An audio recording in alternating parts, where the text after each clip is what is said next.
আজ আমি বলবো কবিগুরু রবীন্দ্রনাথ ঠাকুরের লেখা কবিতা হঠাৎ দেখা।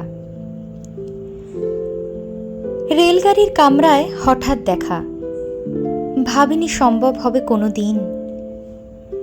আগে ওকে বারবার দেখেছি লাল রঙের শাড়িতে, ডালিম ফুলের মতো রাঙা। আজ পরেছে কালো রেশমের কাপড়, আঁচল তুলেছে মাথায়, দোলন চাপার মতো চিকন গৌর মুখখানি ঘিরে।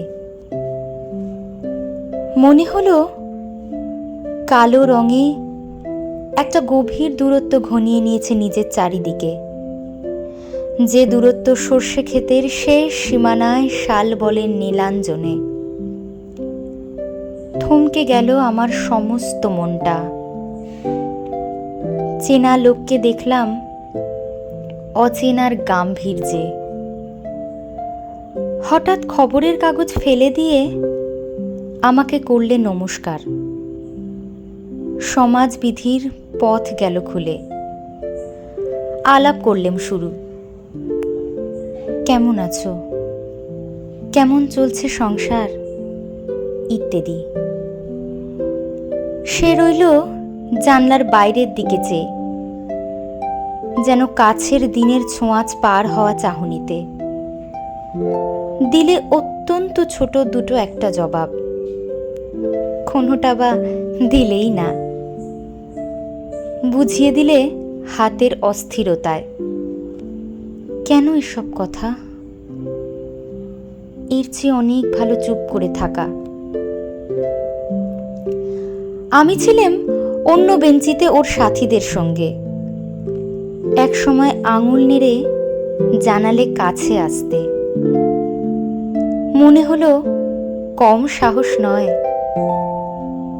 বসলুম ওর এক বেঞ্চিতে। গাড়ির আওয়াজের আড়ালে বললে মৃদুস্বরে, কিছু মনে করো না। সময় কোথা সময় নষ্ট করবার? আমাকে নামতে হবে পরের স্টেশনেই। তুমি যাবে দূরে, দেখা হবে না আর কোনো দিনই। তাই যে প্রশ্নটার জবাব এতকাল থেমে আছে, শুনবো তোমার মুখে। সত্যি করে বলবে তো? আমি বললেম, বলবো।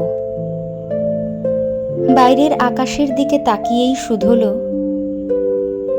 আমাদের গেছে যে দিন, একেবারেই কি গেছে? কিছুই কি নেই বাকি? একটুকু রইলেম চুপ করে। তারপর বললেম,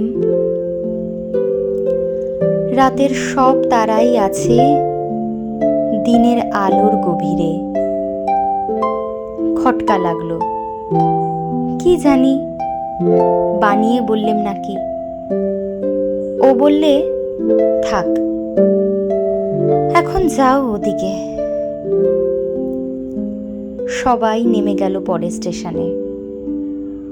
আমি চললেম একা।